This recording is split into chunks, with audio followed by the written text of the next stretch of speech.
Assalamualaikum warahmatullahi wabarakatuh. Kami dari kelompok 6 akan membahas mengenai dinamika status kaum muslim ahli kitab kaum zimmi dalam kewarganegaraan modern. Selanjutnya mengenai definisi akan dibahas oleh rekan kami, yaitu Mas Dwi. Selanjutnya saya akan menjelaskan mengenai kaum zimmi. Nah, zimmi adalah sebagai penduduk non-muslim yang tinggal di kawasan negara Islam yang wajib melaksanakan hukum-hukum Islam dan menetap untuk selamanya tanpa melihat dari agama dan kepercayaan mereka. Mereka terdiri dari orang Kristen, Yahudi, Majusi, atau orang-orang penganut sesembahan yang lain, atau orang-orang yang tidak mempunyai kepercayaan pada suatu agama dan sama sekali yang disebut ateis.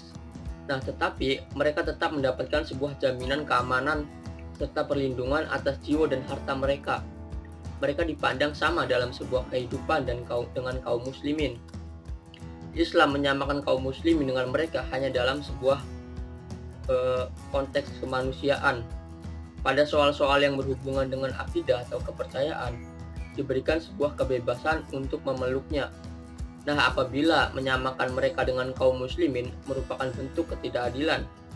Tidak adanya paksaan bahwa non-muslim memeluk atau masuk Islam. Nah, seseorang menjadi zimmi karena adanya sebuah perjanjian keamanan, yakni dapat menetap selamanya di wilayah Islam. Ada dua sebab yang menjadikan seseorang non-muslim atau menjadi zimmi.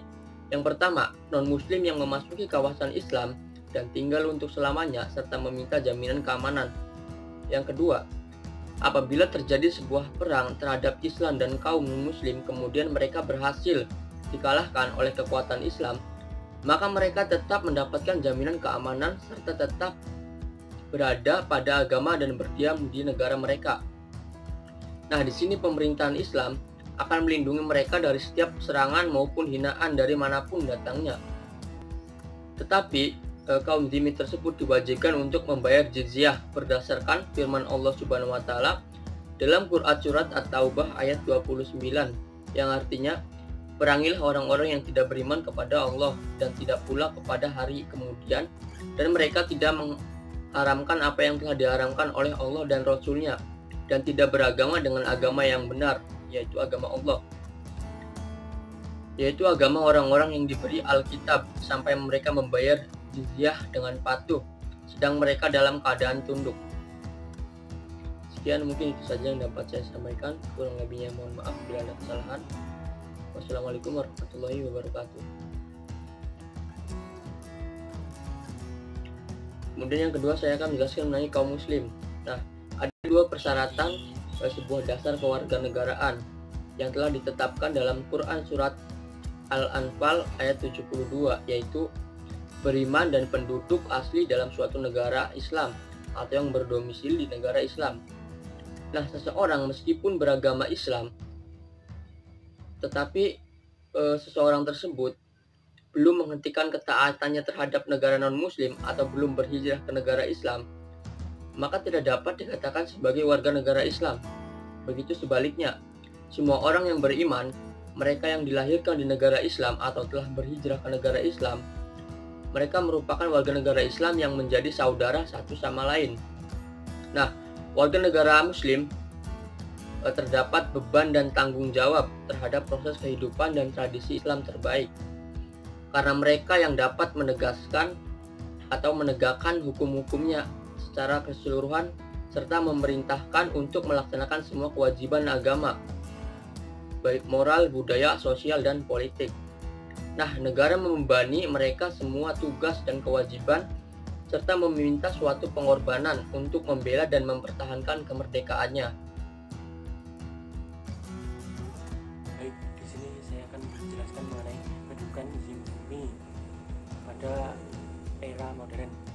Zimmi mendapatkan perlakuan yang berbeda dengan muslim, baik dalam hak dan kewajiban yang diterimanya. Mereka tidak dapat menduduki posisi yang strategis dalam pemerintahan, diwajibkan membayar jizyah dan sederet kewajiban yang yang merupakan kompensasi atas hak yang dimiliki sebagai warga negara. Perlakuan mereka terima pun tidak hanya sebatas itu. Dalam kehidupan bermasyarakat, mereka juga mendapatkan perlakuan yang berbeda.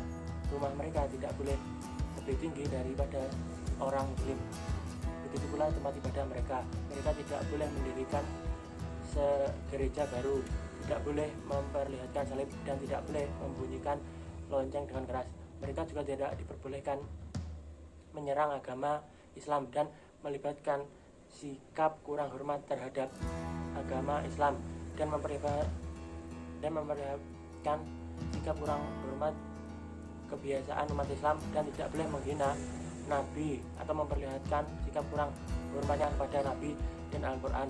Tidak boleh mengancam jiwa umat Islam, tidak boleh mengisi keluarganya yang meninggal dengan keras, dan kuburannya harus jauh dari perumahan kaum muslimin.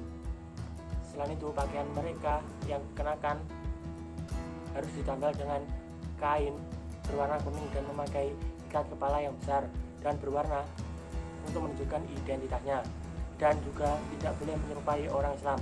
Mereka juga tidak diperbolehkan naik kuda dan membawa senjata, namun diperbolehkan naik keledai dan bagal.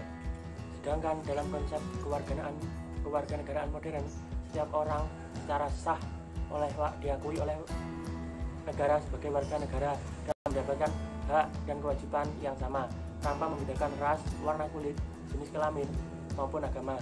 Bahkan pada masa sekarang ini, seorang dengan mudah dapat berpindah agama dari satu kewarganegaraan ke warganegaraan lain. Dalam kasus Azimah, jika melihat dengan standar masa kini, dapat disimpulkan bahwa ketidakadilan dalam membedakan kewarganegaraan dengan berdasarkan agama seseorang. Tetapi jika dilihat dari sifat dan kondisi saat itu, dapat diketahui bahwa Islam memberikan banyak toleransi kepada non-muslim yang tertinggal di negara Islam. Hal yang sama tidak pernah terjadi di wilayah lain pada masa itu, karena Islam memberikan hak yang cukup berdasarkan kepada al-zimmah, yang hak tersebut tidak didapatkan oleh warga kelas 2 yang ada di wilayah non-muslim. Terima kasih. Demikian penjelasan kami mengenai status kaum muslim, ahli kitab, dan kaum zimmi dalam kewarganegaraan modern. Atas perhatian dan waktunya kami ucapkan terima kasih. Wassalamualaikum warahmatullahi wabarakatuh.